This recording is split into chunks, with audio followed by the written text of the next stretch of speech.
What's up, Canes fans? This is the Canes Insight Daily podcast brought to you by Anijar and Levine Accident Attorneys. The transfer buzz is building. The portal is not open. We're still hearing transfer buzz. We'll talk about a defensive end that has been linked to the University of Miami. Also, some big running back visits this weekend. We'll talk about a couple running backs on Miami's radar that could be potentially on commit watch. One of them, both of them. We'll figure out who's who and how they compare on the Canes Insight podcast. But first, want to talk about my friends at Anijar and Levine Accident Attorneys. If you've been in an accident, you could be entitled to significant compensation, someone you care about. You want to get them in a position or get yourself in a position to be successful. Get with the absolute best. Anijar and Levine have been doing this forever. They got a whole team of experts. It is a giant operation, but yet has a personal touch. Don't go with your friend of a friend of a friend. Go with the best. Take back control of your life. 1-800-747-FREE, 1-800-747-3733. Also, want to talk about Caneswear and caneswear.com. You got to gear up, whether it's baseball season, whether it's the Miami Heat playoffs, whether it's the Inter-Miami season, or you're just getting ready for the football season. Cam Ward #1 jersey, camouflage baseball hat, you name it, you can get it at caneswear.com or at the store in Davie, Arrowhead Plaza. Best service in town, football heaven. But you don't even need to go there if you're not from here or if you can't get out. Caneswear.com's got everything. Go to Caneswear.com today for the absolute best in Miami fan sports apparel. So the biggest topic of conversation always around this time is the transfer portal. The transfer portal will open up after spring, and it should be a flurry. But there are some players that are currently in the portal that have not committed or enrolled in a school. One such player is Romello Height out of USC. That may be a familiar name to Canes fans. This is a defensive end, really a pass rusher, outside linebacker, defensive end hybrid, 6'3", 230 pounds. Why is the name familiar? He was committed to the University of Miami in 2020 to Manny Diaz, ultimately flipped to Auburn and got a lot of Canes fans upset in the process. Now, at Auburn, he showed some flashes after his redshirt year. His redshirt freshman year, according to PFF, Pro Football Focus, he was second in pass rush win rate in the conference. The other two names on the list, as you can see in the tweet, Kingsley Abakubara and Nakobe Dean, both NFL-type guys, very productive college players. So good flashes at Auburn. Ends up being a mess with Brian Harsin, Hugh Freeze. He goes to USC. First year at USC, 2022. He starts the first two games. Then he hurts his shoulder. Next year, which is the past year, he has 21 tackles, 4 sacks, and shows some flashes. And we'll get into his game a little bit. But first, I just want to say, why are we talking about this guy?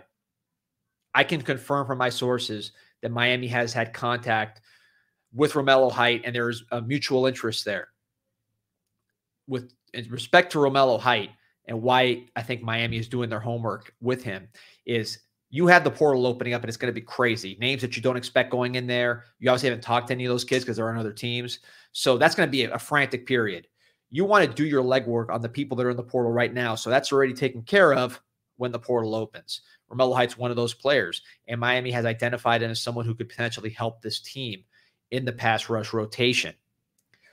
Is it imminent that he's coming? No, but there's mutual interest and there's discussions. And again, all this legwork's being done ahead of the portal period. Why would Miami be interested in Romello Height? First, let's talk about the player. I went back to his USC season and watched the Utah game and the Notre Dame game from USC. Romello Height's #2. What I saw from him is a guy 6'3", 230, was constantly in the two-point stance, so he was not on the ground. He was standing up, basically an outside linebacker hybrid. Fits his size because he's not the biggest, longest guy. Has some nice twitch and speed. He's an explosive guy. Was a basketball player in high school. He has that twitch. Very physically strong. He's not the biggest guy, but he's a strong guy, well-developed. He'll be a fifth-year player this year, so a strong, mature player. High motor. Against Utah, he got a sack on a stunt, which is 100% effort. Also had a couple pressures.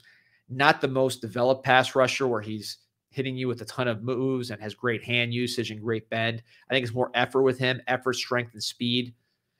He does have a spin move, which he showed in that Utah game to get a few pressures, but really it's a lot of effort. Kind of reminds me of a Spencer Atkins, some of you might remember, who was a defensive end at Miami from Naples, ended up getting drafted by the Atlanta Falcons, playing a few games in the NFL. If you compare him, Height's probably a little taller than Spencer Atkins. Spencer Atkins was a little more freakish with his speed, but similar kind of bull in a China chop styles, undersized, twitched up, strong, outside linebacker, defensive end hybrids. Height, again, 2-point stance. He's really playing that outside linebacker role. He's not on the ground. He is mostly a rusher, but he does show the ability to drop in zone coverage if needed. I was impressed by what he did on that Utah tape. One time he dropped in the flat, the quarterback scrambled around. He was able to scramble drill, turn around, and run with the running back down the field, showing good awareness, good speed, and versatility. He's a strong guy. When the tight ends try to block him one-on-one, he's going to overpower them. He could take on wham blocks. He's a sturdy guy. So he does have some maturity to him, being a player entering his fifth year. And he's not a 10-sack guy, but he was productive in a part-time role, a rotational role for USC. Utah, he played the majority of the game. I would say Notre Dame played less than the majority of the game, but he was part of the rotation. Why would Miami be interested in a player that's not this spectacular starter who is an every down player? I think with Miami, you have already, obviously, Ruben Bain, best pass rusher in the country, potentially. You have Elijah Alston, who you think is going to be a double-digit sack guy, a similar outside linebacker, defensive end hybrid to Romello Height, probably not as strong, more athletic, better pass rusher. And you have Akeem Mesidor coming back, who's a similar player to Bain, that defensive end / defensive tackle, knows how to use his hands, knows how to rush the passer. So those are three high-level guys. They're going to play the majority of the snaps. But you need more. If you don't believe me, look at last year. Last year you had, by the end of the year, you had Jaden Wayne playing a ton of snaps as a true freshman, and you had very little depth at the defensive end position. It was running on fumes if you watch some of those games towards the end of the year. Mesidor got hurt. Nigel Kelly was hurt. Jafari Harvey, who is now gone, been replaced by Elijah Alston.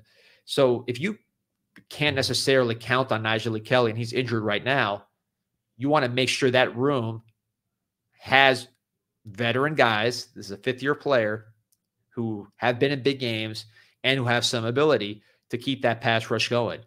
Mario Cristobal, when he met with the media after Tuesday's practice, he talked about the importance of having waves of defensive linemen, especially in the fourth quarter.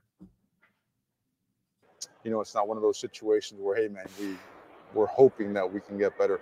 We are getting better, but it's never enough at that position, right? You watch all these games that come down to the final possession, final quarter. You typically, those positions, they make a play. So what they've done so far, they've done what we have asked of them, and now we're asking them to ask of themselves and demand of themselves, and we'll hopefully see that. So I think that's what you're seeing here is this is a potential depth move to get a mature body type with some twitch and explosiveness, looks the part, into a role, maybe backing up Elijah Alston or playing a similar role, but not overtaking Elijah Alston. If he does overtake him, great. If a guy like Marquise Lightfoot overtakes Romello Height, this is not, a huge investment. This is a player who's on his way out. It's his fifth year, so he's not going to be there for a long time. So I think that's what they're exploring with Romello Height. The interest is real, nothing imminent, but you're going to have those conversations now while he's in the portal, and you're waiting for others to potentially jump in, not knowing who's going to jump in.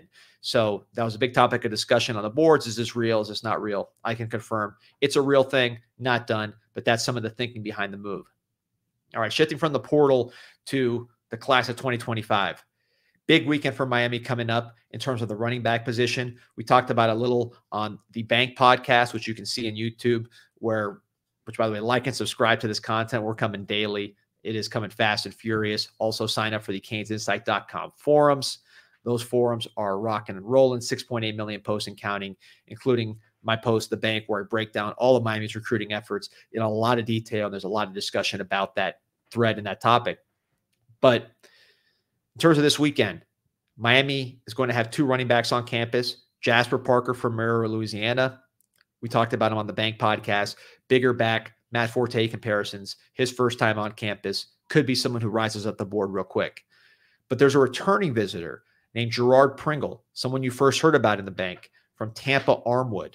And he's making his return visit, which is very telling because he wasn't here that long ago. He was here for spring. I think he was here for the first or second spring practice.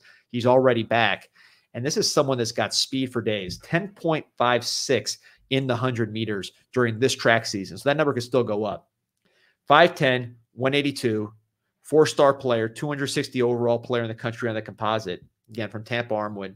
Put up good numbers. You're talking about 1,683 yards, 24 touchdowns, 7.7 yards per carry.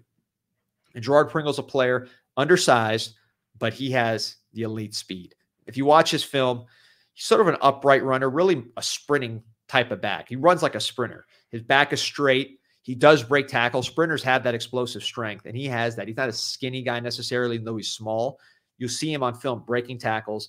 He can run a little bit, but I wouldn't say he's the most elusive and natural back, slippery type back. He wants to get upfield and use his speed to beat angles. And again, he can break some tackles along the way. He'll get stronger as he spends more time in a college weight program. But the productivity you like, went to a big school, he's no stranger to tough competition, and 10.56 speed, he's beating anybody. By the time he's a senior, that 10.56 number, I mean, we talking 10.3, we could be talking 10.2. Now we're getting Chris Johnson territory, the speedster that Miami signed last year. So you start stacking that kind of speed at the University of Miami, you're going to turn those 5-6 yard runs that you saw this year into 60-yard runs. And if you look at the Canes this year with their great offensive line, their running game, which was top 20 in yards per carry, they did not make any explosive runs aside from Bashard Smith against Clemson. Can you think of a long run that Miami made this year? Whether it was Parrish, Chaney, Fletcher. I mean, how many 50-yard runs are we talking about? 60-yard runs, long touchdowns. That didn't happen with Miami because they didn't have the speed at the position. Chris Johnson, who they signed last year, who will play a bigger role this year, certainly playing a bigger role in spring. He could change that. He's a 10-2, 10-3 guy. Gerard Pringle in the class of 25 could keep that speed coming at the University of Miami. He is a big target this weekend where he'll be visiting with Jasper Parker. By the way, June 21st, 2024, official visit to Alabama. So in this June, he'll be visiting Alabama. That shows you what level of prospect Pringle is. But Miami's going to make a strong move with him. Switching gears to Alvin Henderson. Similar size, but I think he's a little bigger. He's listed at 5'10", 190, but just eye test wise and from talking to people, he's a bigger back than Pringle, although he's not a huge back himself. 4-star player, number 94 overall on the composite rankings from Elba, Alabama. Top 3, Miami, Auburn, and FSU. His only official visit is to Miami on June 21st. Expecting to make a decision in April. Henderson's a guy his production is just out of this world. Carried the ball 225 times for 3,523 yards. Let me repeat that because it sounds like a misprint. 3,523 yards last year, 15 yards per carry, and an Alabama single-season record 61 touchdowns. He had 68 total TDs, which I believe is the 7th most all time since they've been keeping track of those stats. Crazy numbers, smaller school competition, but this guy was extremely productive. And it's very interesting. He visited Miami on an unofficial right after the coach who was recruiting him, Tim Harris, had left the program. And he talked to CanesInSight, Peter Reeves, Brad Tejeda, on YouTube. You can pull up the interview after the show is done. But we'll play a clip for you now. And he talked about visiting Miami after the coach that was recruiting him left.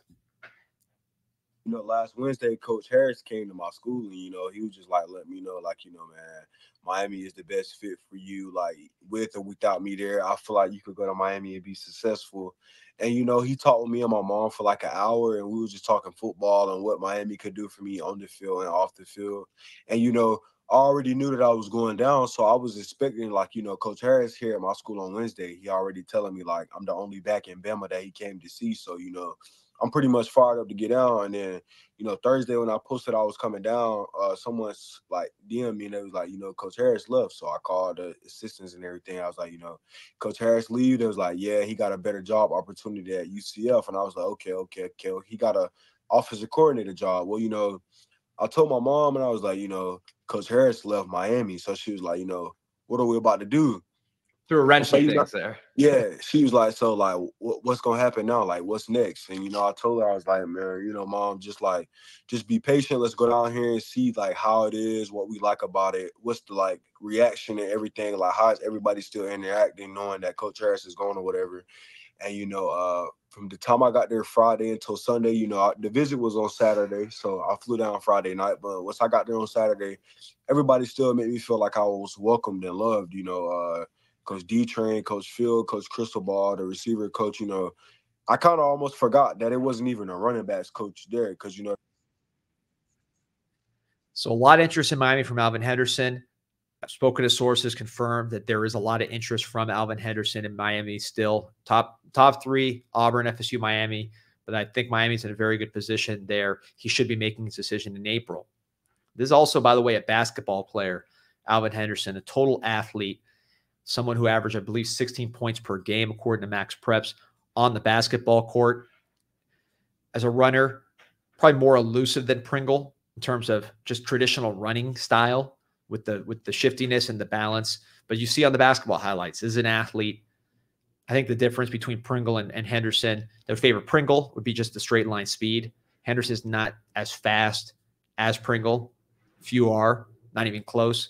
But the natural running back movements plus the basketball athleticism and just the overall productivity, very good factors for Henderson. These are two really, really good players. Both have a lot of Miami interest. Would Miami take both? I'm not sure. Possibly. I think ideally they take one of them and pair him with a bigger back, maybe a Jasper Parker. So it's an interesting conversation. Who's better? Alvin Henderson, top 100 player. Gerard Pringle, top 250 player. The rankings are what they are, but that doesn't necessarily determine everything. You guys have eyes. You can give us your opinion. Get in the comments right now. Let us know. Who do you like better? Alvin Henderson, Gerard Pringle? If you want to talk about it on the Canes Insight forums, those discussions are already hot and heavy. Sign up for free. Register today, 6.8 million posts and counting. And let's get this discussion going. It's going to be very interesting to see if Miami can land one or both of these players to boost their running back room, which needs a constant stream of talent due to injuries, which we've seen with Fletcher, A.J. Allen, Trevante Citizen, and then, of course, transfers like you see with Henry Parrish. You got to keep bringing in blue-chip players, big-time running backs who can make plays behind your big offensive line. These two fit the bill. That's the Canes Insight Daily Podcast. You'll see us tomorrow talking about practice. Miami goes back to practice tomorrow on Thursday. So we'll have a fresh podcast right after that. And just keep giving to you the content. Stay tuned, like and subscribe, and we'll keep bringing it every single day. Go Canes.